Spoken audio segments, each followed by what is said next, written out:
I'd like to call the Board of Selectmen meeting for Tuesday, February 19th, 2019 to order. First order of business is the Pledge of Allegiance. Charlie, as is our custom, please salute us. I pledge allegiance to the flag of the United States of America and to the republic for which it stands, one nation, under God, indivisible, with liberty and justice for all. Thank you, Charlie. Item 2, public forum. Anyone wishing to address the board in public forum? Hearing none, let's move on to item 3. And 3.1 is approving the minutes of the January 29th, 2019 special budget workshop meeting to order. Move their approval. Second. Any comments or questions? I had one clarification, I think, on page 2, under employee benefits, second paragraph, it says there was a discussion, it says about lowering pension committee, so there's a sort of an extra word in there. I think what it really said should be, there was a discussion about the pension committee lowering the assumption rate. Mm-hmm. And then when that is done, it raises it should say required contribution. So we should strike the Required first. town contribution. Required town contribution, okay? Just so everybody- Actually, that's for both, but it's Yeah. a separate issue. It is. True. That's still stuck in your craw a little bit. Good. So Anything further on the 29th? That's all I saw there. Call the question, all in favor? Aye. Opposed, abstaining, recusals, hearing none, motion carries. Next would be January 30th, 2019 special budget workshop meeting. Is there a motion? We'll make a motion. And a second? Second. Okay, comments, questions, et cetera? I had one question, and this is more than likely an indicator I wasn't paying attention. Under Town Properties, page 1, discussion about fire hydrants rental line. A suggestion was made to have an evaluation of the fire hydrants in the spring or summer.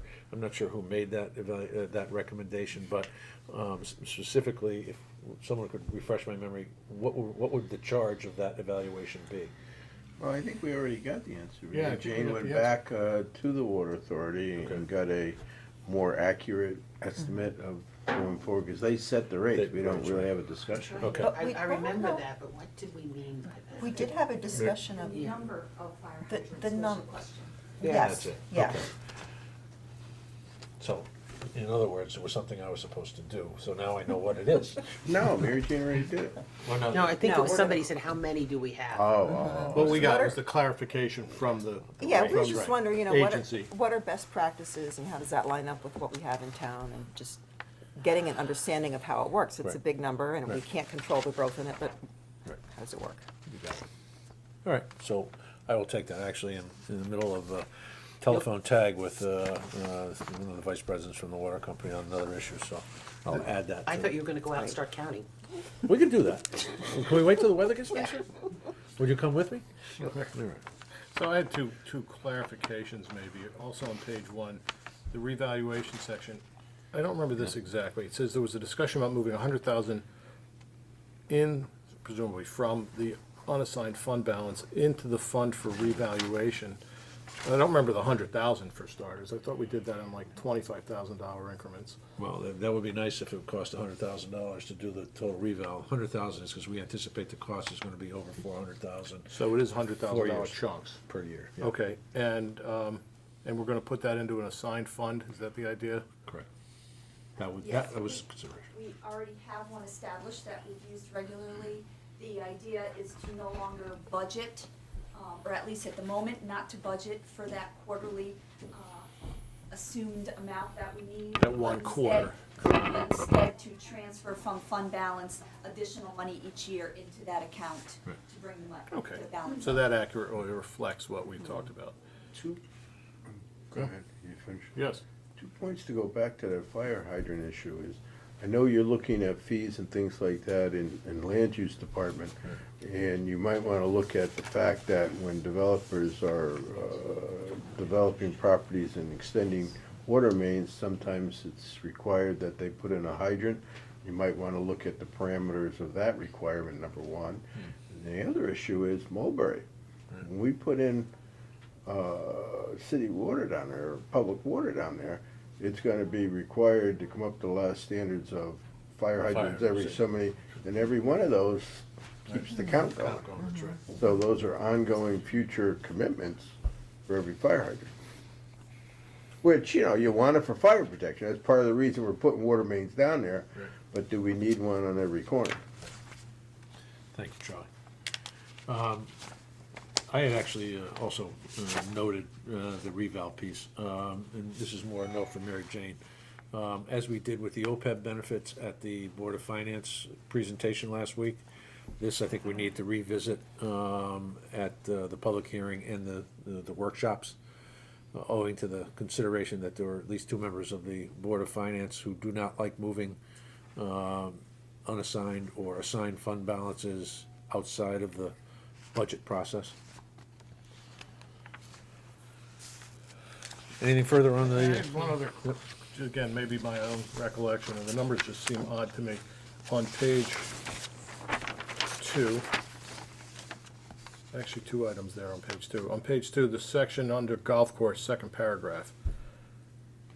Well, it's funny, it says golf course, but then, and then it sort of goes into a general discussion about, we It's took. not part of the golf course. It's really not a part of place, that. yeah. That's an oddly placed chunk of information. But then it says, I don't remember this, that the total overall without debt service, and I get that, budget currently represents 4.35% increase.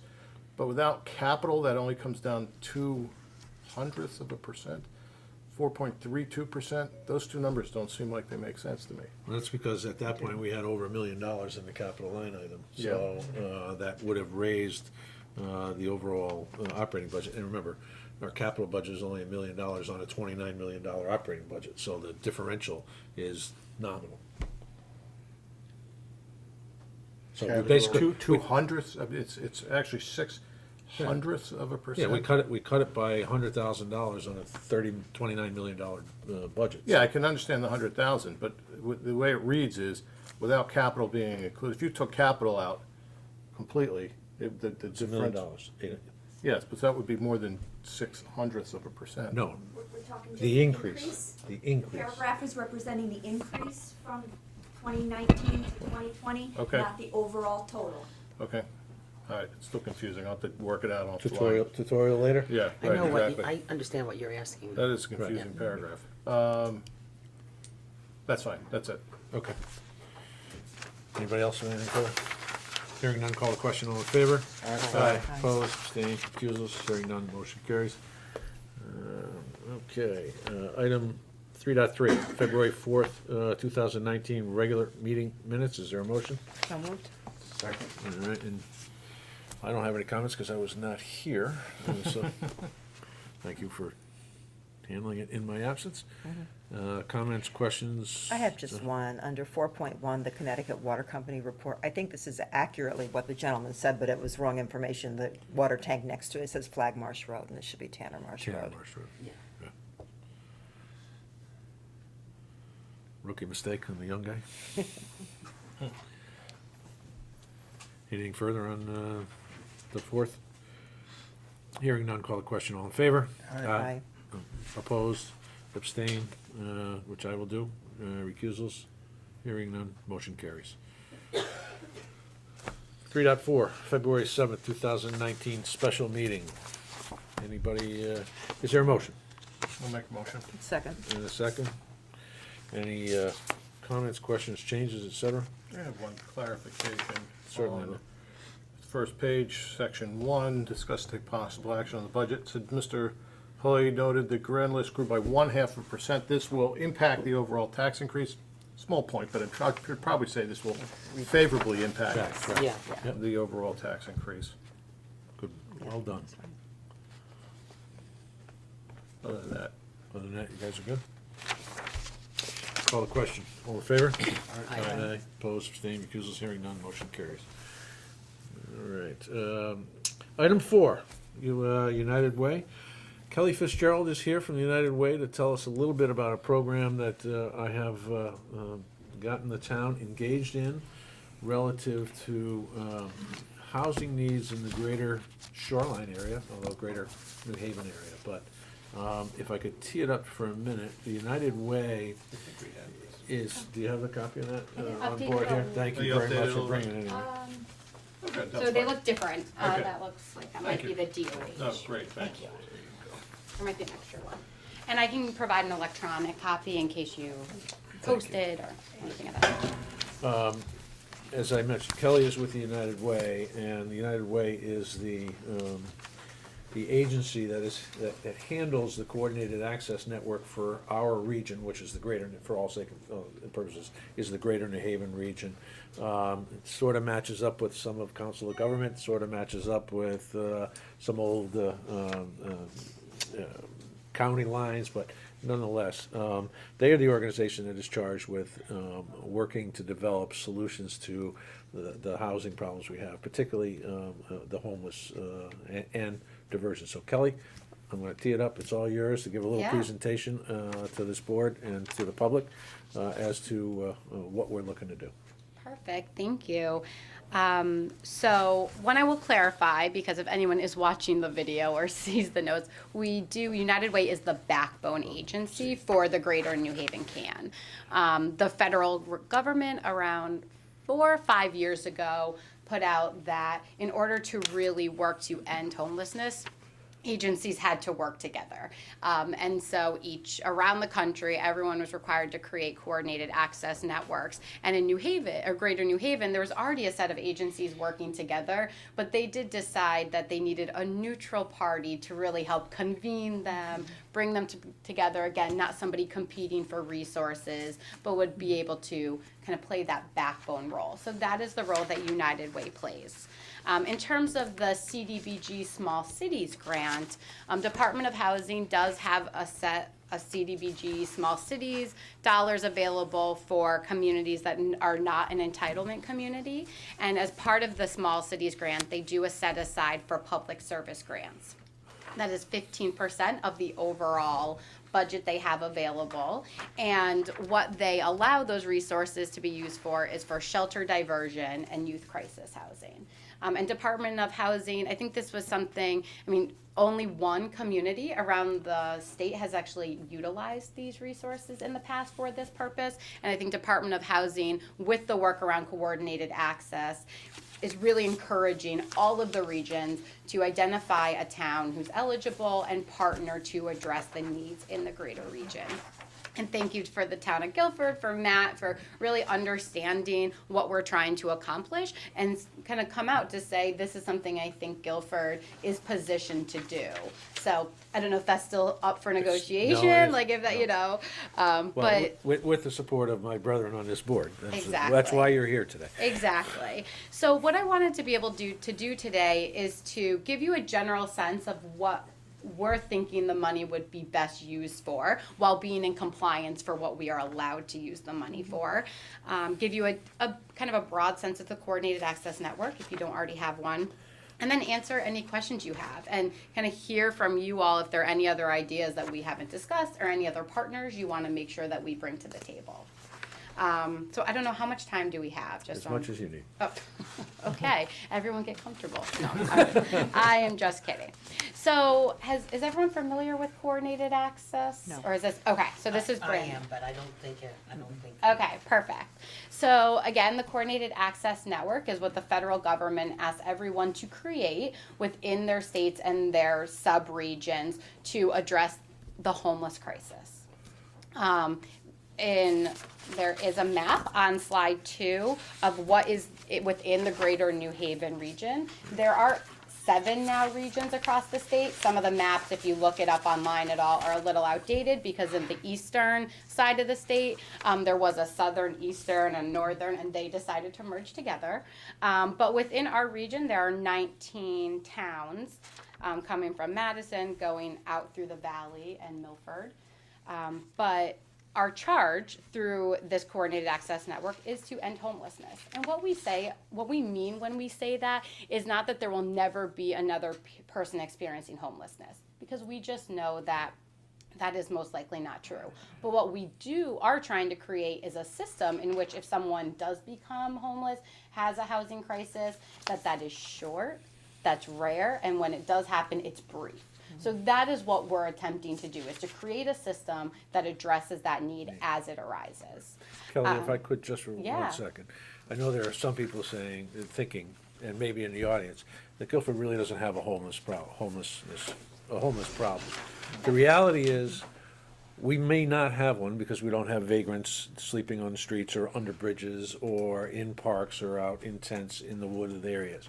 What typically happens, from my understanding, Yeah, sure. is those Guilford residents who wind up becoming homeless are identified as living in New Haven because they move into the region or the area where more services are available to them. So there are no doubt homeless folks in the state of Connecticut, perhaps in New Haven, that were former Guilford residents. Absolutely. So that's why I wanted the distinction, that this is to the benefit of our community as well, because this program is designed to divert people from homelessness. So I just wanted to, Yeah, little no, backdrop that's a on it. really great point. And I think along those lines as well, what comes into play is the definition of homelessness. Because the other thing that might be happening within Guilford is that families are doubled up. That there are family members living with other family members and things of that nature, that again, it's not necessarily somebody on the corner, but that there are still families that are in unstable housing situations. And we know that families with children, the impact that that has on the children's long-term, life is negative. And so how do we start to address that? So I agree. I think homelessness looks different across our Interesting region. point. I mean, you don't have to be living in a car to not have a home. Right. Absolutely. There's a million variations. Absolutely. So thank you. Great point. And the other piece around that is what we're starting to do is try to shift our data collection, because we do try to get to what was your zip code, the last stable housing situation you had. But it's not a perfect science. We do know that the data we have around that is flawed. And we do also do a point in time count. And actually, I do want to thank partners within the town who participated in that. And what that is it is a one-day federally required point in which we try to count the number of people who are experiencing homelessness. And so again, that data will help us be able to see, so of the data that was collected within Guilford, Bramford, and some of the other partners, were we able to actually count any people experiencing homelessness in January at that time? So we'll be able to use that data. But again, if someone's not out on the street, or someone's not in a shelter, someone's not at a soup kitchen, they might not have been counted. So there's always still going to be some people with unstable housing that are not counted in these different methods. So going back to what the CAN is trying to accomplish ending homelessness. In 2015, we met our goal to end veteran homelessness. 2018, it was chronic. What chronic means is that you've been homeless for a year or more, but also have a disability.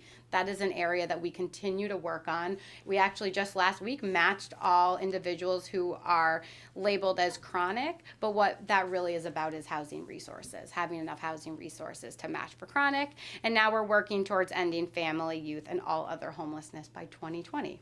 So always ambitious goals that we're working towards, with rarely very many resources to do so. And what this grant does is allow us to start working towards that. So again, I already mentioned the Greater New Haven CAN. Gave you some oversight to that. But for those who do like data, in 2018, what we're seeing is that the trends are declining. Which is great, right? That's what we want to see. We're seeing that the number of people unsheltered is going down, but it's still there. That's the critical piece, is that we're headed in the right direction, but in order to really make progress, we have to start making some investments to see the curve go to zero. And I know that the Connecticut Coalition to End Homelessness has a new executive director from DC, and he's really starting to talk about looking at projections, and if we are just to keep going the way things are right now, we would hit functional zero in 20 years. But we don't want to take 20 years to end homelessness in Connecticut.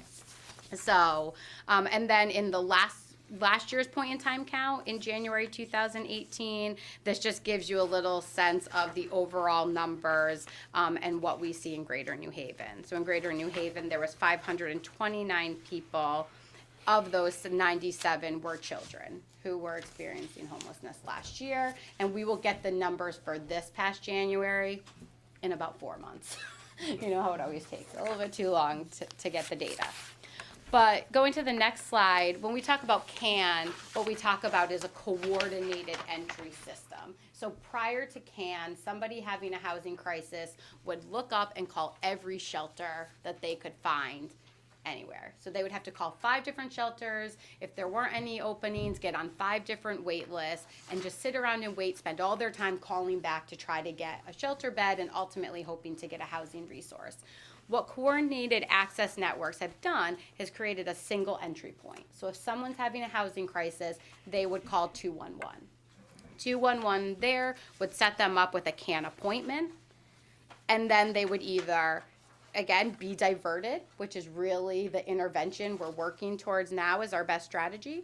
If that doesn't work, they would have access to a shelter if there's a shelter bed available, and then get on a list to see if they are eligible and if there are housing resources available. Those housing resources can be both short-term and long-term subsidies. So that's the process. Again, the goal here is that an individual now only has to make 1 phone call instead of 5, get on 1 wait list instead of 5, and make the process just more efficient and more effective. We also know from the program perspective, the shelters would be calling wait lists and someone would already have a shelter bed somewhere else. Someone would already have self-resolved and they wouldn't know. So the amount of staff time that was being put into calling through the wait list was also time away from actually working with clients. So that, again, is really the value add from the perspective of like why go to the coordinated access model, and it is to streamline the process and make it a more efficient, effective process for both the client and the staff. So I want to pause there for a second because that's kind of big picture CAN. Is there any questions about that? That is an operation at this point in time? Yes. So that has been in effect since 2015.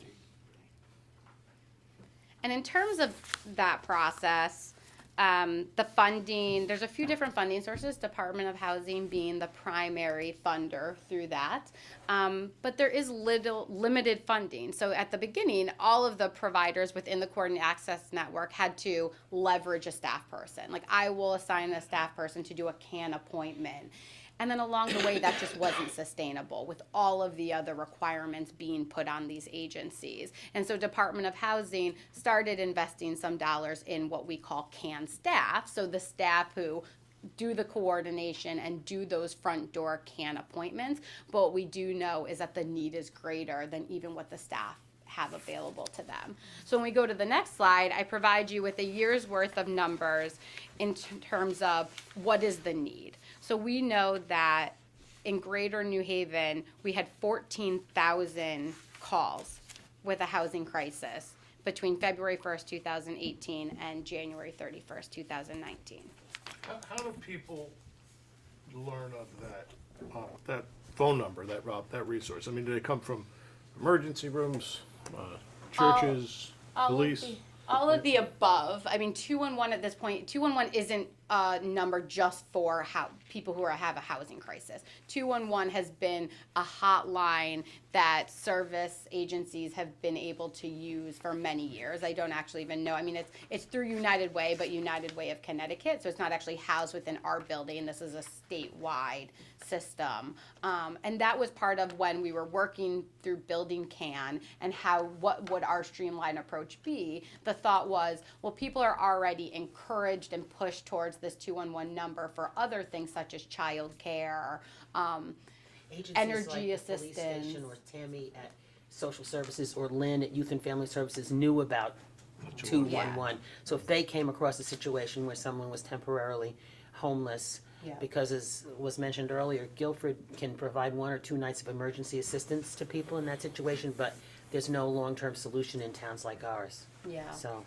But so, I mean, I do think social service agencies and others become aware of it, and then that's where the referrals go. And again, the goal isn't to have someone now to have to call 5 different numbers for emergencies going on, so let's keep it streamlined in that way.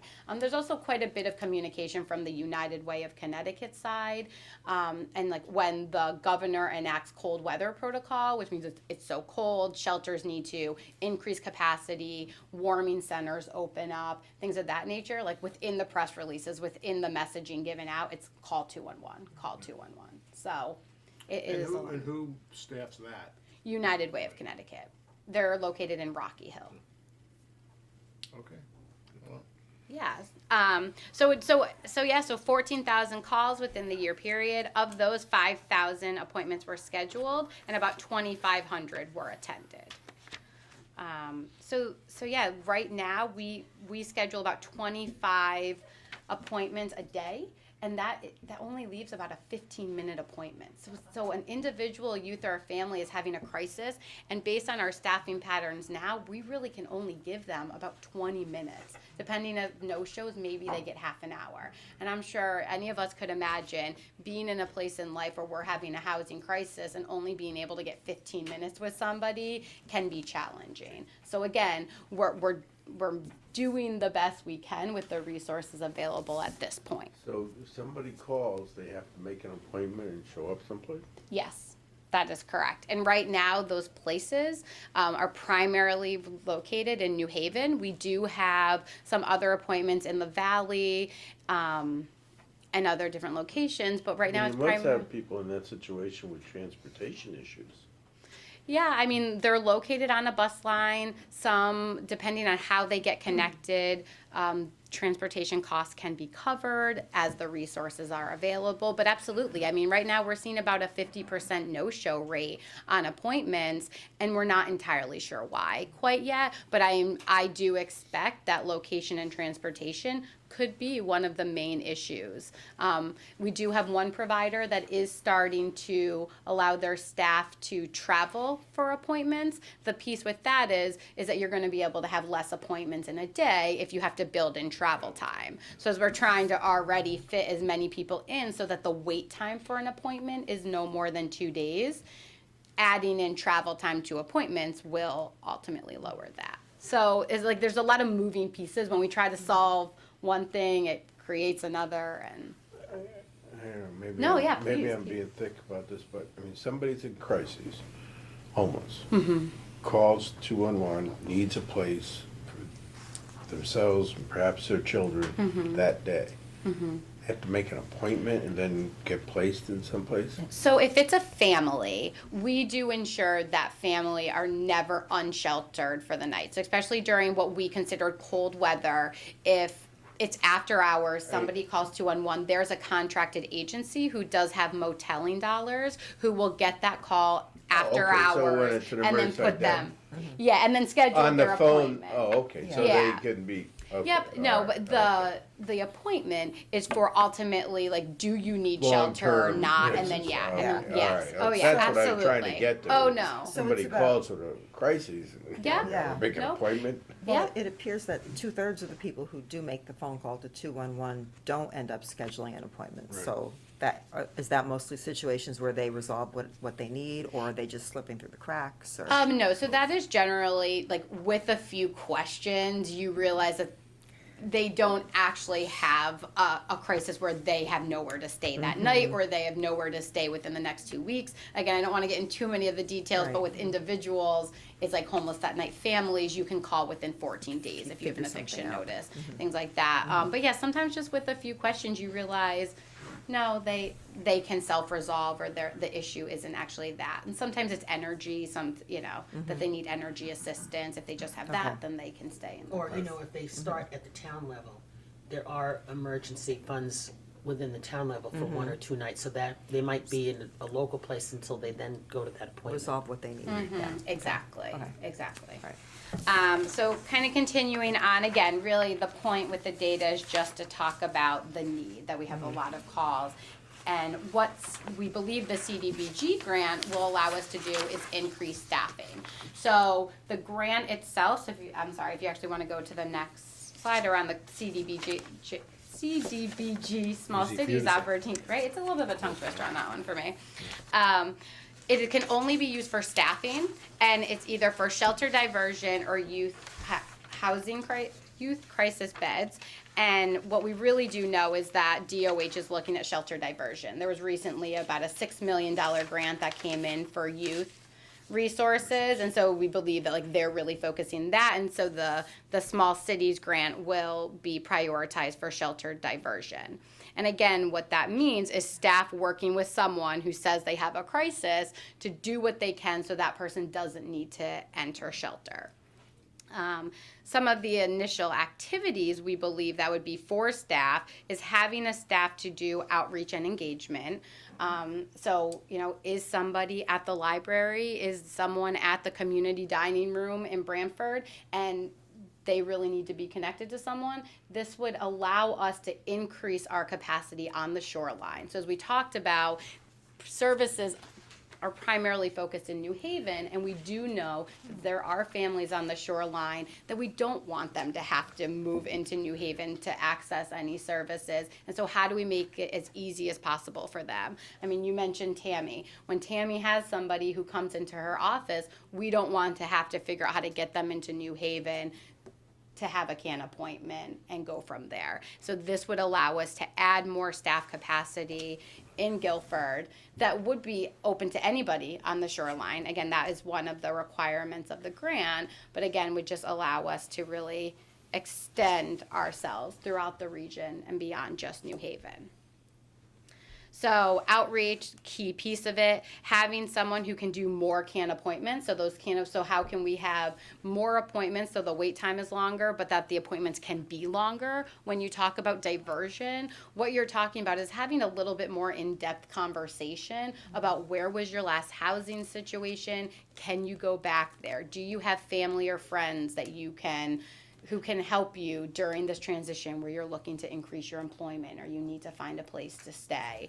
Being able to have those conversations, and sometimes that's mediation with families. Maybe someone's outstayed their welcome, and you need to get back on the phone with that friend or family they had been staying with to figure out, what can we do? If this person can bring in groceries, will contributing to the household make a difference in you allowing them to stay? So to be able to have those conversations is what we talk about when we say diversion, and that takes more than 10 or 15 minutes. So adding staff capacity will not only allow us to have more face within the shoreline, but allow us to have those more in-depth conversations. We also, as we talk about diversion is a relatively new concept. In the past, it was, let's get you into shelter. Let's keep you in shelter as long as we can. And so when we talk about diversion, we're still waiting to see the data that this strategy is keeping people out of shelter and not just cycling through. Through some early data, we do know that it's only about a 10% return.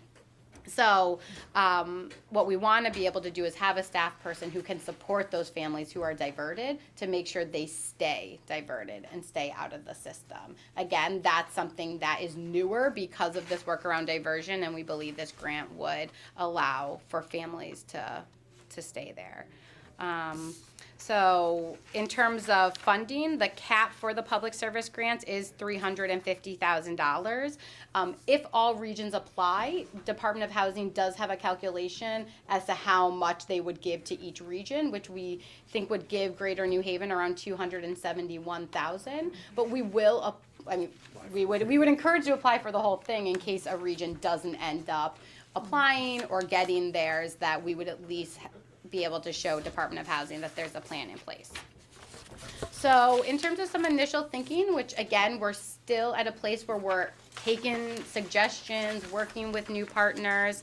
The town of Guilford would be the lead applicant. They would of course be putting out an RFP for someone to administer the funds. United Way will most likely apply, but if we were not awarded it, we, as the backbone of the CAN, we're gonna work with whoever would be to get it. In terms of the shoreline location that we mentioned, so that the staff could be there, Women and Family Life Center, through conversations with stakeholders, did come out as a critical partner in being a location where families are already going to. There's other services there. So we think that might be a natural fit to have a diversion specialist located. In terms of New Haven, Columbus House, who again is located all across the state, but they're a very strong partner when it comes to working with individuals. So we've been talking a lot about families, but also we do know that there are individuals who are experiencing homelessness and being able to partner there. And then for the service providers, again, another competitive RFP would need to be put out to secure service providers. As I mentioned, the Small Cities Grant can only be used for staffing and admin, so we would be looking to fundraise for some flexible resources, and both United Way and some other local philanthropic partners have already said yes, like we will come together to figure out how do we raise those flexible dollars. So when I reference if a person could just bring groceries into the household, how do we help ensure that they have access to food and resources? To that point, Yeah. at our initial meeting on this concept, Liza Petra from the Guilford Foundation was in attendance and is a full participant in this program. So this has the support of the Guilford Foundation as well. So Yeah, absolutely. So again, those are just some early thoughts on the design. In terms of, so what's next? So it's a relatively quick timeline. They actually haven't even released the application yet. We keep checking. We're like, oh, we only have till April 12th. But thank you to Karen, part of Matt's team. She did submit the intent to apply. So we've checked off that first requirement. And I do believe the town will be releasing their RFP shortly. So those are the March activities. The February. In March, we want to continue to convene some local stakeholders. We want to make sure that, and any suggestions you all have about who you want to make sure are invited, but others who, are working with this population, how do we make sure that they're at the table and they have some thoughts on what should be included in this grant, make sure we're not missing anything that's critical and need. Also, as part of the grant, there is a requirement for the town of Guilford to host a public hearing, so that will need to happen in March as well, and also finalizing the proposal, which will be submitted April 12th. After that, while we sit and wait, I think what's best is to continue getting partners together. The conversations are now here, everyone's showing interest and yes, this is a need for our population, we need to continue the conversation. So regardless of funding or not, I think we need to continue this work and see how we can make progress on reaching people on the shoreline. Is important. And then if we know, July 1st contracts would begin with Department of Housing. Even though I was at that initial meeting, I have two questions. Yeah. The grant funding for staff, which is unusual because most grants won't let you pay for staff. Agreed, we're excited. Is this for a full-time position? So based on the funding and the set of activities, we do imagine there being a few full-time positions. So the shoreline staff would all be full-time. That's where the key piece of this is, to be able to expand our services on the shoreline. The outreach and landlord engagement, two activities that fall into shelter diversion, we do anticipate those probably being part-time staff people. And that really just comes down to the limitations of $271,000 goes pretty quick when you take off, obviously the town would get the admin needed to administer the grant, and then from there. So yeah, so we're looking at 3 full-time staff and then 2 part-time. So for the Greater New Haven you said it's 13 towns or 16 towns? 19. 19. Yep. There would be one location in New Haven and one location in Guilford, and that would be that for this particular program at this particular time? Yes, that's correct. That's sort of my question. In the big picture, out of this whole geographic region of 19 towns, is Guilford the ideal place to do this? So what we know is that our presence on the shoreline is limited at this point. We do know that in general, we are seeing more. I talked to Tammy quite a bit. We are seeing more people experiencing a crisis in Guilford and Brantford. It's not my question at all. Oh, I'm sorry. How does that help the person in Oxford?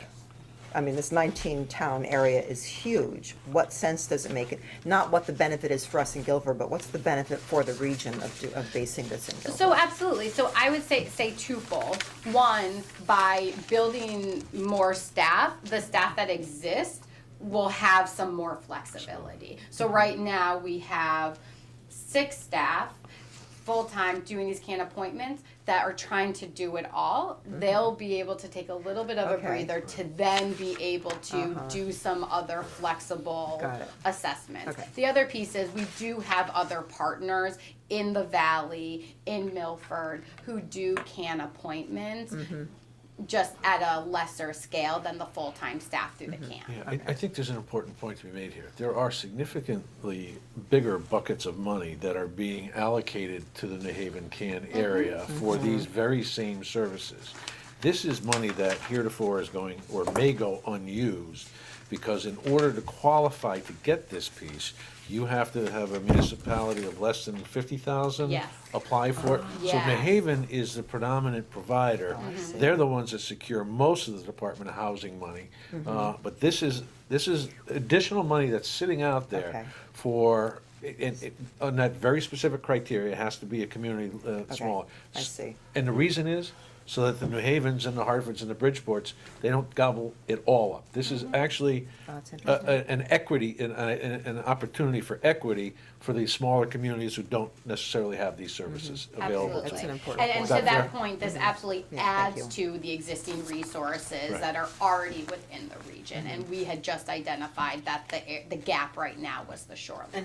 And it may be, you know, a quicker way to assist people in Guilford, Madison, Branford, rather than, they would get assistance through New Haven, but now it might happen quicker and Yeah. with a Yeah. better outcome. Yeah, absolutely. Yeah, I just want to spend 1 second getting my head wrapped around the term diversion. Yeah, You talked about staffing for shelter diversion. Yeah. Does that mean you're trying to avoid? absolutely. That's what that term means. Absolutely. In other words, this is an intervention for, Yes. So when someone has a first housing crisis, calls 211 and the CAN appointment, how can we do as much work as possible to keep somebody out of shelter? diverting. Yes, I mean, so Because you used that word a couple of times, and I was trying to figure out exactly where you were coming from with it. no, that's helpful, thank you. And we do try to use shelter diversion as like, it's the 2 words together because, yeah, some people think like it's just diverted from general homelessness. But We're you like, no, do- we're trying to stop people from entering the shelter door. But stop them in a good way. Oh, Right, yeah, yeah. absolutely. It Diversion is- in a Find positive find way. But you a utilize- right solution to the problem. Yeah. Yes, Yeah. yes. But you utilize shelters even if just on a short-term basis and that type of thing for the crises situation. Absolutely. I mean, Department of Housing does define. This is finding a more interim- permanent solution to the issue. Yes, and as part of like the shelter diversion definition from Department of Housing, we can use shelter for up to 7 days as part of the diversion plan. So, you know, it's just gonna take 2 days, or, you know, we do, and on the youth side, we see this quite a bit. People come to Connecticut, but they actually have family elsewhere that they could go back to. And sometimes it's getting on the phone, getting them to the bus, but they won't be able to take that bus till Saturday. So we can put them in shelter from Wednesday to Saturday, but as part of a diversion strategy, not as just a holdover till we figure something out. But there's always gonna be people where shelter is still needed. I mean, it's not that that's a strategy that we're trying to go away from, but we know in particular for families, we do not want kids in shelter. I mean, that's a big piece of it, and so this is the national intervention that is seemingly starting to work. So the data will tell, but we do want to make sure that we have the supports in place so that at least those within Greater New Haven are able to be successful. So it's pretty easy. Once this case was presented to me as an opportunity for our community to participate and be the responsible agency for filing for these funds, I thought it was appropriate. And I want to thank Kelly for this wonderful explanation. And what I was hoping today was, and we can put a motion on the table, but for us to move forward as the applicant. We have already identified ourselves as, with an intent, letter of intent to apply. So I'd like this board's full support to move forward with this application. This is very similar to what we did, actually, it's the same pot of money that the Housing Rehabilitation Program came out, the Small Cities Grant, the CDBG money, and the application is strangely familiar. It's literally the same application, but we're not gonna have to fill in all the boxes and check all the categories on this one. Is Pam going, is the Pam's- RFP Pam- written, or? Pam's, Yeah, yep. it's written, we worked with Kelly last week, and So it's been vetted, it's ready to go. Yep. and you're looking for a First step. motion to release it at this point? I'm looking for a motion to move forward with the process. I'll move that. And is it I'll second it. Any further conversations? Any downside for the town? Anything we should just flush out? I didn't It's- see any. Staff time and. In fact, it is staff time. That's it. And Karen has volunteered to be the lead out of our office for the town on this project, so, with my support. Mary Jane? Is the funding gonna be handled in the same way as the housing grant, I would, as far as the administration of the funds? I would assume so. What way is that? Release to, Very, very little administration on our end. Right, right. It's So- being, Lisa Lowe and Associates is handling the housing grants, all the money coming in, and Just so goes she's right out curious if again. this, since it's a Okay. similar grant, will be handled in the same way. in large measure, we're a pass-through. We are basically a conduit, a way to get that money onto the shoreline, and it's gonna come through our organization. A responsible entity, thank you. Right, that's much better. So we're not. That's a little paying iffy. salaries. That's correct.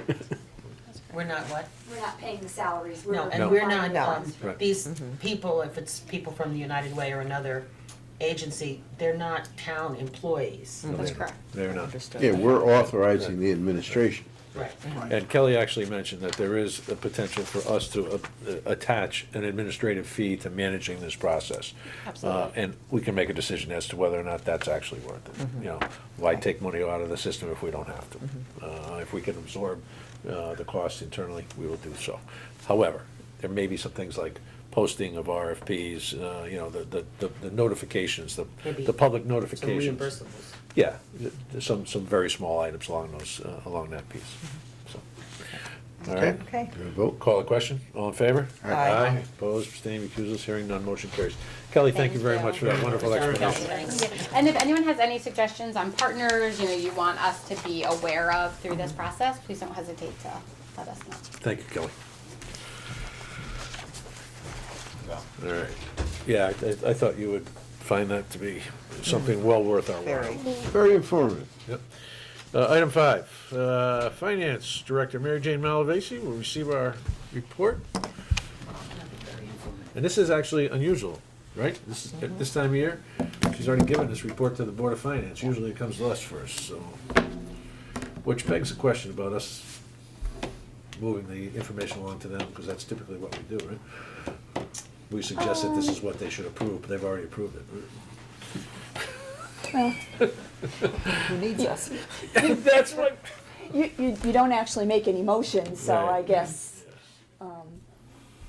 You're right. you were we all know, at the we know. meeting, so if something That's right, we were there had anyway. had been That's amiss, right. hopefully you would Yes. have right. spoken up at the time. All right, just briefly, you wanna go ahead and run through? Yeah, whatever you had prepared, please. Yeah. So, again, just briefly, since you heard my long, lengthy explanation at the Board of Finance meeting, as far as revenues, we are right on track at this point. Slightly less than last year, but still, anticipating most likely a surplus at the end of the year. Over the next month, I will be starting to put together those estimates. We'll have all of our, the majority of our tax money in, will be posted finally in for February's report. So we'll start to look at where we stand at the end of the year. But as far as revenues on the local and the state side, we are looking well. Good. Terrific. Similar on the expense side, Yep. unless you have any questions on revenue. I just wanna go over, tax collection, that is down a little bit over last year. We've enjoyed a tremendously high, rate of return. I think we collect 99.5% of our current year's taxes. Is there any reason to suspect that we aren't gonna see the balance of that? No, Last but year please- was the year everybody's trying to get ahead of the new tax law. Correct, so Right. But also, keep in mind, you know, when we're going through the budget process and we're looking at our grand list, we are making some assumptions Yeah. against that grand list number based on reductions that might come through during the year, specifically for large changes in lawsuits that we might have against us for assessments. And one number plus or minus can skew what actually goes out as tax bills. Right. So the number we use for the budget isn't always exactly the same as what we send bills out for July 1. This year, it's off about $100,000. Right. Not a big number, Right. but the prior year could have been a swing in the other direction, which makes those percentages sometimes not necessarily apples to apples. That's why we kind of look for a range in that area, and at this point, we're, you know, doing very well for tax collection. Good. All right, thank you. Okay. Expenses? Yeah, expenses, similarly, we're slightly higher in expenses this year, but we've had a number of our large contracts which are being billed on an annual basis instead of quarterly, so some of those have gone out the door earlier than we've seen in other times. We do have some budgets that are trending higher, but we have plans on how we're addressing those. And we have some, such as the engineering department, which are below at this time. We're also addressing that. Salaries this year have played a key role in some of the savings we're seeing in our departments. We had a number of changes in personnel, which we were fortunate to bring in at lower rates, so we are seeing some changes there. Unless you have any other specific questions? I'm good. Warrants? Any questions on warrants? Medical, wanna take a minute on medical? Medical, we are continuing to see a lower overall expense in the medical fund than we currently have budgeted. Typically, we do see lower at the beginning of the year, and it starts to increase as the year goes on due to how the HSA works as people start to meet their deductibles. However, even with that, we're looking to anticipating surplus at the end of the year, possibly not the over $800,000 that I'm showing on this report, but maybe by the end of the year, at least somewhere between 4 and 6, I would estimate. So we have another year where we'll be increasing our medical. We do have, let me keep going. Yes. We do have a plan that we have already put on notice to the Board of Finance, again, looking to move some money from out of this account this year into our OPEB reserve, which we established last year through a surplus in our regular general fund. We're hoping to continue to fund that through money out of the medical account, which we feel is an appropriate use of the surplus at this point, since it would be transferred into a like expense. The medical fund being current employees and the other post-employment benefits being our retired employees, but it still would cover health benefits You have a ballpark amount for, that transferred to the OPEB if it's necessary? I was looking for at least $500,000. I was gonna say the same thing, $500,000. We put 200,000 in this last year. It's my goal to, at some point, establish a trust for this, which would be managed exactly how we do our pension. So it's something that we'll be discussing with the pension committee and with our new financial advisors when we went through our questionnaires. Do you think the with them. $500,000 would be an annual contribution? No, Well, at some point, it might The be. annual required contribution at this moment between, for all the plans, police, Board of Ed, is around $1 million. Required or recommended? Recommended. Well, it's, at the moment, it would be it's required if we were to fund it at the levels we needed. That's total Board of Correct, it's Town everyone. and Board of Ed. It's everyone, yes. So what's gonna have to happen for several years is we're gonna have to continue the methodology of pay-as-you-go, paying for those folks who are currently receiving those benefits while we build the trust fund. So at some point, we no longer have to use operating budget to support it, and we'll be able to use the. Yeah, I the just want to trust get a fund. ballpark number of what we Yeah. could be Well, potentially so it's like looking we're spending forward money, annually, yeah. But the liability is $28 million. Well, I'm not arguing Yeah. that part of it, I just, Yeah. it's reality, I And- mean, and- you're and- gonna have to come up with it. And it's not, and we're not gonna get there overnight, but I think if we make a commitment to fund it over time, we're gonna get there, right? Let's just take a look at what's happened up at the state, compared with what we've done with our pensions, which is funding them, and we're at 85 and 86% levels on the two town plans, so. Anything else on? I have two HSA questions. One is, on the report, there's a little asterisk at the bottom. Budgeted expenses and revenues are net and estimated HSA claims offset of $200,000. What does that refer to? At when we budgeted for the fiscal 19 year for medical, on the town side, we took a reduction of $200,000 in anticipation of savings that we might see through our plan. The year before, you may or may not remember, when the Board of Ed went into the HSA, they took a similar offset of a little over $1 million, because our projections, we weren't able to project what through Anthem, they weren't able to project what they thought we would have in these savings. So, working with our consultants, we came up with these numbers. So that's what the 200,000 represented. The claims were based on where we were in the past, and the 200,000 reduction was our estimate of what we might save going into the HSA for the year. Okay. And I think this came up a few months back, and I continue to think it would be helpful if we saw on this report what the town is contributing toward the HSA accounts. I mean, we probably could go back into the various salary Well, it's, departments, unless it's in one place. It'd be great if it was is- here. It's actually in your employee benefits budget. Okay. It's budgeted through the medical. We certainly have those numbers.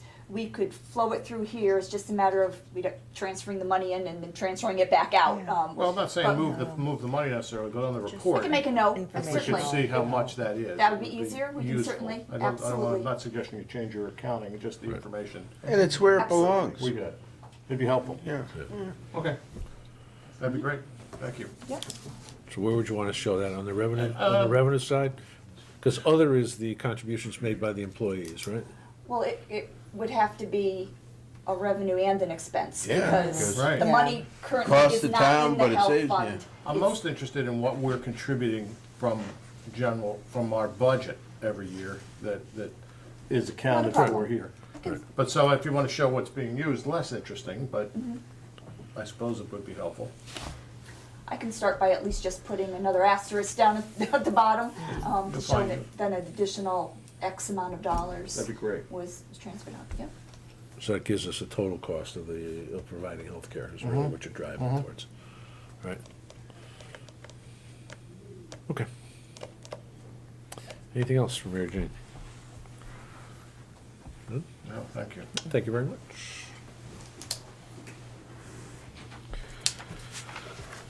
Okay, item 6, consider and take possible action to award design and engineering for the replacement HVAC from Melissa Jones School to Antonazi Associates in the amount of $48,500 under the on-call A&E bid. The Standing Building Committee has made the recommendation to award the design engineer for the design of replacement HVAC for Melissa Jones School There were no alternates for this project, and the project is being awarded under the on-call A&E bid. This engineering is funded through bond referendum of April 2017, which was designated for future A&E design. So, is there a motion? So moved. Yeah, sorry, I'll A second. Second. Any comments or questions? Apropos of the conversations we heard at the Board of Finance meeting last Thursday, the amount of money we're spending on HVAC repairs and maintenance, this seems like we can't get this done fast enough. Right. Right? All right, call the question, all in favor? Aye. Aye, opposed, abstained, recusals, hearing none, motion carries. Item 7, discussion on plastic ban ordinance, and this is merely more informational. As you may recall, we charged the Sustainable Guilford Task Force, not only with getting sustainable CT certification, but also they were charged with looking at the plastic ban ordinance. And they have been doing their homework in the community. They feel they're at a point now where they could host a general information session for the community, which would include, concerned citizens, businesses who would be, and the idea here is to, for them, the task force, and the two organizations, which I now understand have sort of melded into one, who are pushing for the plastic ban ordinance, plastic bag ban ordinance. They are prepared to make a presentation. From my understanding is they have commitments from Big Y, they have commitments from Bishops. Pages is already, is also made a commitment. They're now, I think you saw an article in the Courier, was it a week or so ago, or the Patch a week or so ago, they're doing it. The marketplace is fully behind it. There are gonna be smaller, retailers, convenience stores, et cetera, who are gonna be impacted by this as well. The plan is still relatively the same. There's a phase-in. It's a 6-month program so that inventories of plastic bags can be depleted. But the first step of this process, from my mind's eye, is engagement with the community. And it's not, we're not going right to public hearing, because public hearing traditionally requires an action afterwards. This is informational session, literal give and take, open forum kind of discussions about it. And at that point, we will also have some language around the ordinance that we're going to share to say this is what it's going to look like. When it gets to the ordinance level, do we have to have a public hearing? Oh, yes, once it gets to ordinance level. So I want to, So there will Right. be more official. absolutely, Okay. absolutely. This is the engagement piece, the community engagement piece that I think is critical. Try to Rather- cure some of the potential. Let's get every issue out on the table ahead of time. So I'm working with. By then, the state might have done something too, Well, right? that's exactly the point. Okay. There are 18 different bills in the legislature right now that have something to do with banning plastic bags of some form or another. This is the 4th year that, in a row, that a plastic bag ordinance or ban will come up in the legislature. There's greater expectation that it's going to make it out of committee, because I think it's died in committee the last 4 years, even though our former state senator had that as one of his pet projects. He couldn't get it out of his own committee for a variety of reasons. So it may well become moot, or it may well become something that we would want to tweak with an ordinance of our own if the state didn't go far enough. Now, I will say, and I actually, tongue in cheek, there was a news article that I read last week. New Britain just passed the plastic ban ordinance. Now, New Britain doesn't have the shoreline, which is impacted as dramatically by these things that we do. And if there are communities, inland communities doing this, there's no reason that we can't do something like this as well. The question is, do we wait until the legislature passes it? I want to be prepared. I want to have an ordinance ready to go in the event that the legislature does not pass something, so that we can immediately do something thereafter. I can be convinced to, one way or the other, to pass our own ordinance and then tweak it once, if the legislature does something that puts us at odds with what the legislature eventually passes. But the first step of this process would be for a public informational session, and we're looking to do that sometime in the first couple of weeks of March. So, I was just thinking that Westport, we know, did this, and maybe it would be helpful if we could get someone from Westport to be at that informational hearing, because they could answer some nuts and bolts questions about it, you know what I mean? yep.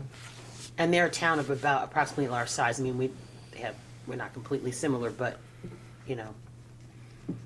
We are Well, especially when it comes to the mechanics of actually doing it. I mean, Yeah, everybody, many people may want to do it, but the mechanics may. There's one thing that's, I think is potentially challenging, and that is the enforcement.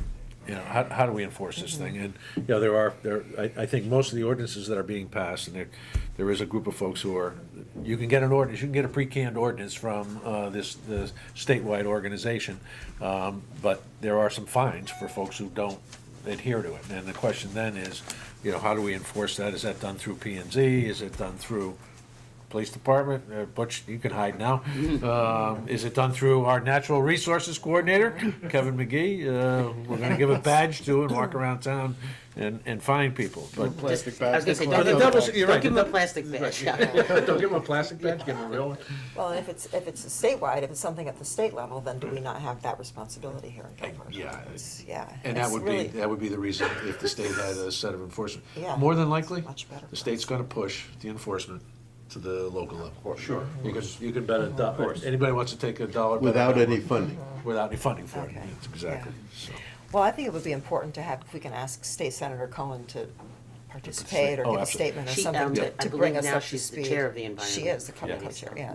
Yeah, co-chair, right. Yeah, So we will do terrific. that. Okay? great. That was mostly informational, as Wait, to where we and were. to your other question about should we get ahead of the state, or it might it'll come out organically. You know what I mean? You'll see if it gets out of committee Right. and where we are, because the session is a long session, but it ends on June 4th.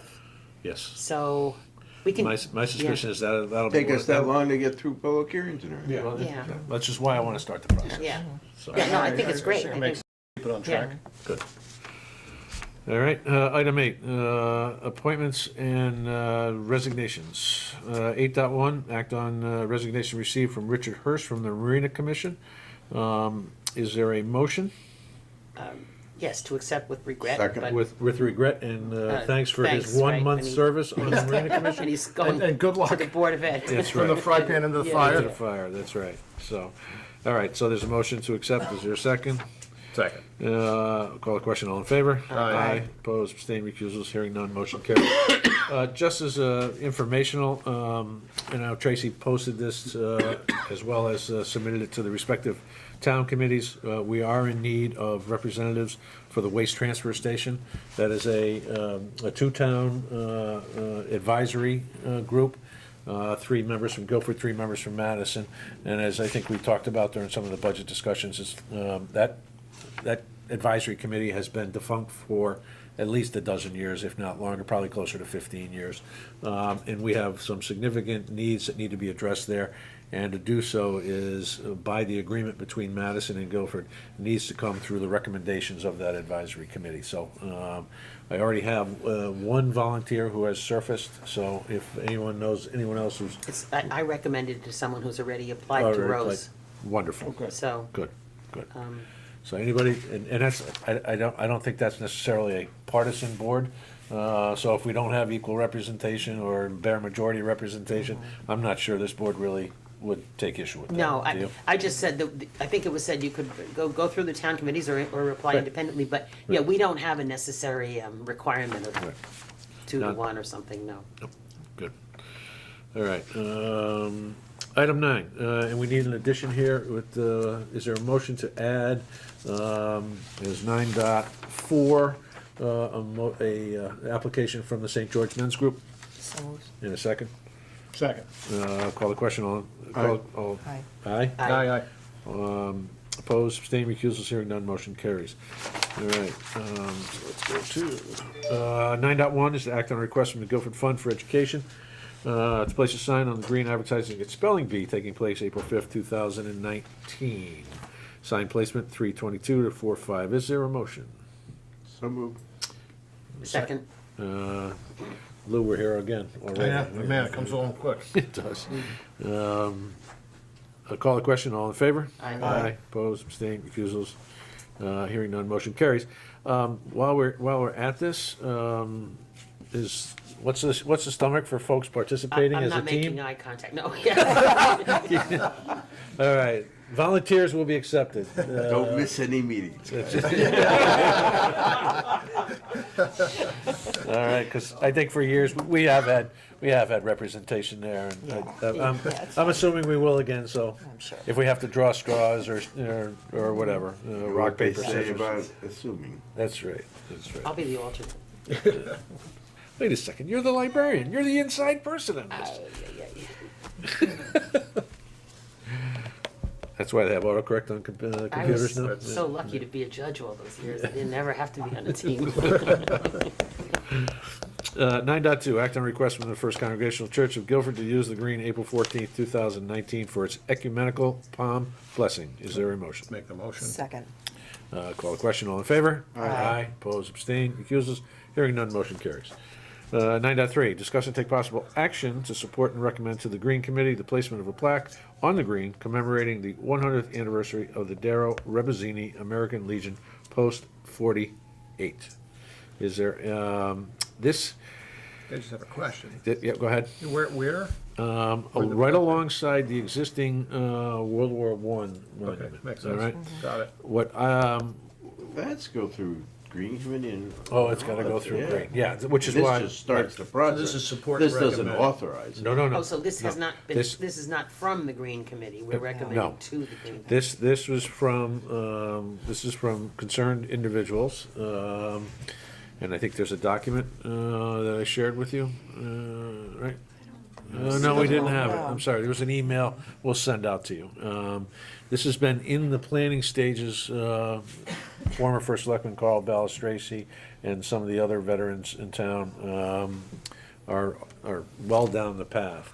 So what I'd like to do is recommend to the Green Committee that this additional plaque alongside the World War I memorial be added to commemorate the American Legion Post as well. Do you know how big it is?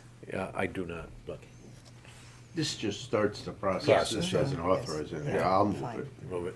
And second, Second. thank you. Call the question, all in favor? Aye. Aye, opposed, abstained. Recusals, hearing none, motion carries. 9.4, St. George Men's Group, advertising their St. Patrick's Day dinner dance on March 16th, 2019, signed placement 3/2/19 through 3/16/19. Is there a motion? So moved. And a second. Second. Lou. Call the question, all in favor? Aye. Aye. Opposed, abstained, recusals, hearing none, motion carries. Okay.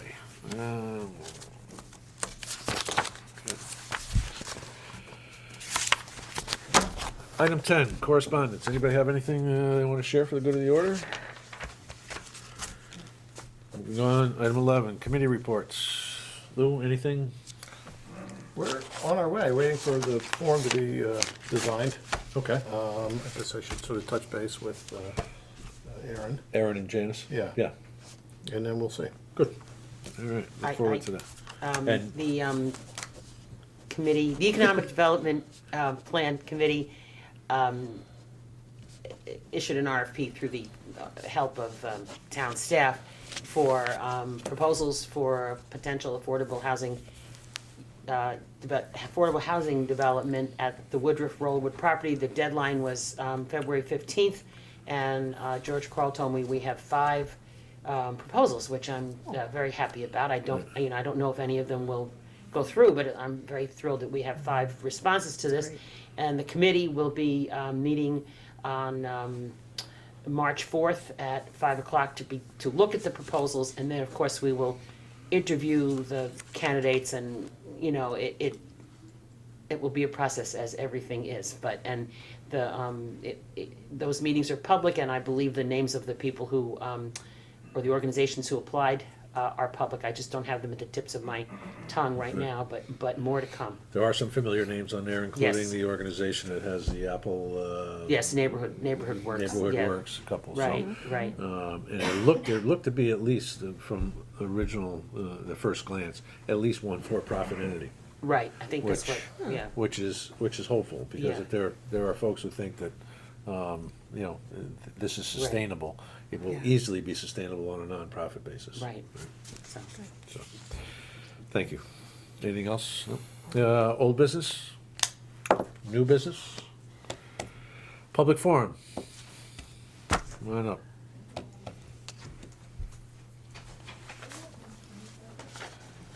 You brought a visitor with you today. Oh, I didn't know if you recognized me. Reluctant, he's been here before. Yes, he has. He's been here before. Yes, son. How are you today? Good. Attaboy. Thank you. Good, thank you. Yeah. No, otherwise, No school this week? just Aha. today. Tomorrow Just goes a- back. Ah, He okay. lives in Meriden. Okay. My name is Cindy Lee Vaporis, Mrs. Cindy Lee Vaporis, by the way. 7 Alpine Drive, East Haven, Anytown, actually, USA. I've got a couple, I know it's not question and answer, and I'm going to find out why, but I just have a couple of things that I want to say. I spoke to Mr. Hoey on the telephone after the Simon package incident, and I believed every word you said to me, sir. I never questioned you. When you said it was a problem, I said, let me handle it. Thank Did you I very much not? for doing it. Thank you. Okay. Simon was not allowed to receive anything, even after it went to Dr. Young. I just want you to be aware of that. And that was done by the police chief, Okay, okay? that's his prerogative. Okay, but you and I spoke, and you assured me that, I don't think I assured you that the packages that he'd get them. I said that would be the No, only no, way. no, no, no, no. That Dr. Young would be the only one able to correct, bring him that's what, something. and I said to you, so if Dr. Young gets the packages, he's allowed to bring whatever was given to Simon in. And you said, yes, that should be fine. I okay. believe I said he could bring the materials, and that's that. Okay, we're gonna mince words, Right. but that's okay. So your point is? My point is, I'm just very disappointed because I thought that you and I had come to that arrangement, that it would be okay for Simon to receive those gifts once they were taken out of the police Well, station I'm and given gonna to. apologize to you if I misled you, that you believe that any package that you guys received could be delivered to Simon. That was not my intent. The intent was to discuss with you the proper procedure for which materials for Simon would be directed for potential acceptance by the police department. I'm sure that the police department has a full set of rules around what can and cannot be given to animals in the animal shelter. So, Yes, sir, I'm so, aware so of that. I apologize if I misled you because I didn't specifically say it that way.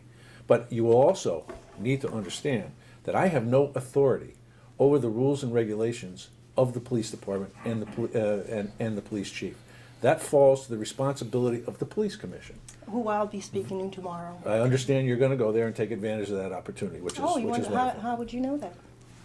I've heard words out on the street. Well, you shouldn't, Social you media, should social not, media, you social should media. not What else do you believe have? everything you say in social media, Yeah. but here we go. So I just want to make you folks all aware that Rose, that was held in Waterbury, okay, she is now free. She is with a rescue. She's been retrained and possibly will be rehomed if in fact this owner of the rescue doesn't keep him himself because he loves her that much. Okay? for Rose. Rocky in Portland, okay, who came off property. Rose was off property. Rocky was off property. Rocky is now in the process of deliberations as to when he's coming home. Okay? Cato and Cleo in Hampton, these are also off property. Okay? We are now going to start negotiations, hopefully, to get them out of the shelter. My big concern is right now, I know you do not have a full-time ACO. Okay? That is a concern to me as an animal advocate, okay, that there is no one there to be with this dog, and I believe there are 2 other dogs from another case in Guilford of an East Haven resident. I have to tell you, with no human contact, I'm sure they're getting some, but they're not getting enough. It's going to cause a problem with these dogs. Their behaviors will change. It's not a good thing. There has got to be some way that we can have a meeting with Dr. Young, the board, someone. Now, I know you're going to, bless you, I know that you're going to say that because of the ongoing litigation, that litigation is not to the town of Guilford. Doesn't That matter. is to, Doesn't matter. for the record, the responsibility for adjudicating this case per state statutes rests with the Department of Agriculture. That is per state statute. Currently, there is a federal lawsuit against the Department of Agriculture filed by Dr. Young. It is my understanding from the Department of Agriculture that they're not gonna do anything about Simon until that lawsuit is settled. Either Why remo- is your tone like that, sir? I don't understand. Because But you you can could- go 'cause ahead and that's- talk, and you can that's speak fine. to me in the same tone that I speak to you. That's fine, you're absolutely right. Yes, please. So, So, that's what you're telling me now, That okay? is Because- our understanding from the Department of Agriculture. They Okay. will not move this case until such time as that lawsuit is settled. Thank you. That I will. And I think I've already shared that in the public domain. Well, you've also shared a lot of other things with Guilford residents that I know, when they've asked, well, who's in charge of this and who that, it's been pushed to Department of Agriculture, it's been pushed to the police commissioner. My answer has been consistent since day one. I understand what your answer to me has been, and Consistent since day one. I have no authority over this process. fine. Dr. Young continues to say, per state statute, whatever it is, that I do. That is not the case. I just want to find out who it is. That's all. I want to know. The Because Department I've of been Agriculture. very, great, I was at that meeting. Right. And I was also listed as a person to speak at the Department of Agriculture hearing. And when we left that day, we were all told that it would be really, really awesome if the town and Dr. Young and the Phillies could all come to an agreement. So excuse me for really still pondering who is in charge here. That's because I am getting totally confused because we get one answer here, one answer there. And like I said, I've always taken your word. Can I ask you a question? You said you were scheduled to speak at a hearing. Was that the Yes, I hearing was. that was canceled at the last minute? No, I was at that hearing also. I was not allowed in. I know Dr. Young was allowed to be in, but he was not allowed to be in with an attorney or a witness for him. No, I think the issue was around a gag order on that, wasn't it? They wanted to put a gag order so that it could not be announced to the public that the second hearing was happening. And This was a special meeting. This was not the continuation of the original hearing. This was a scheduled mediation between the various parties. Confidential. Confidential. sorry, I didn't see any paperwork that said that, but you I would- will you would. definitely check again. You wouldn't have seen any unless Well, if Dr. there Young was a shared it with letter you. given to, if Dr. Young received a letter, there should be something there that says you're confidentially, you're confidential, you know what I'm saying. You I can- mean, I you don't can- want to you can- argue. This one you can take to the bank. The confidentiality was part of the conditions of that meeting, and that was immediately violated, not immediately, but was violated shortly thereafter by the announcement on social media that this meeting was taking place. And on the Friday before that meeting, which I think was a Monday scheduled meeting. It was a Monday meeting. Yeah, Dr. Young's attorney dropped a federal lawsuit on the Department of Agriculture. Since that time, there has been no movement on this case. And it is my understanding, once again, there will be no movement on this case until such time as that lawsuit is resolved. So if I go and I speak with Department of Agriculture, that's going to be. I don't think you're a party to the Department of Agriculture, you're not a party to that, so they probably won't be able to talk to you about that. Okay. I know I'm just you looking- represent. Input, so, do you Well, have I anything else just- for us today? Well, yeah, Okay. I mean, this is a dog's first incident of a bite on a person. This person did not belong in that yard, he did not ask permission to be in that yard, he was not invited in that yard. Yes. Okay? Plain out and simple. What are the statutes that lead to a vicious dog? Simon does not meet any of those conditions with the ASPCA. That's what I have to say. And if, Thanks for bringing Thank you, those sir. points to us again. gee, you're so welcome. Thanks for, Sarcasm is not gonna help you. You're here to give input, we're asking you for your input, you're welcome to share it. sir, I'm sorry. It is a very emotional I- thing we for me appreciate as that. being a Yes. victim You've made it advocate clear. and an animal advocate. Animals have no voice. I need to be their voice. Thank you. Thank you. Thank you. I hope you all have a great day. You too. Thank you. Anyone else wishing to address the board in public forum? Hearing none, we're going to move into executive session. We have 3 items for executive session.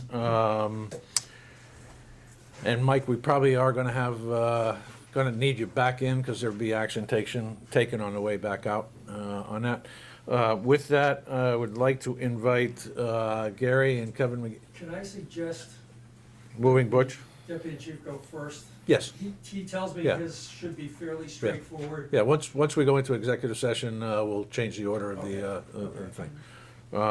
So Mitch, you're gonna stay in. Mary Jane, do you need to stay, or do you wanna get out? Well, that's a loaded question. I believe Mitch would prefer that I stay, so Okay. I agreed to do that. All right. Thank To you. leave by 3:20. 3:20? Oh, we should be done by now. I'm out of here at 5:00.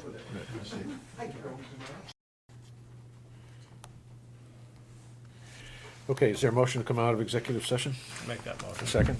Second. Call the question, all in favor? Aye. Opposed, abstaining, recusals, hearing none, motion carries. During executive session, we had discussion and made a decision on item 16, which was to discuss and take possible action to authorize donated sick leave for a Guilford police officer. Is there a motion to authorize the donation of said sick leave to the Guilford police officer? According to the town's established policy. Right. Someone, Second. Second. Second. Any further discussion? Call the question, all in favor? Aye. Aye, opposed, abstaining, recusals, hearing none, motion carries. There will be no action taken on item 17. On item 15, discussion on negotiation for potential purchase of property. There was one item, a proposed parcel of land is the target of the acquisition committee, land acquisition committee. Is there a motion to allow them to enter into negotiations for acquisition of said property up to the assessed value, and to appoint Gary McKelney and Kevin McGee to negotiate on behalf of the town? Yes. second. Any further discussion? Call the question, all in favor? Aye. Opposed, abstained, recusals, hearing none, motion carries. With that, I'll entertain a motion to adjourn. So moved. Second. Second, all in favor? Aye. Opposed, abstained, recusals, hearing none, motion carries. Thank you, Lou, sorry. Gentlemen, have a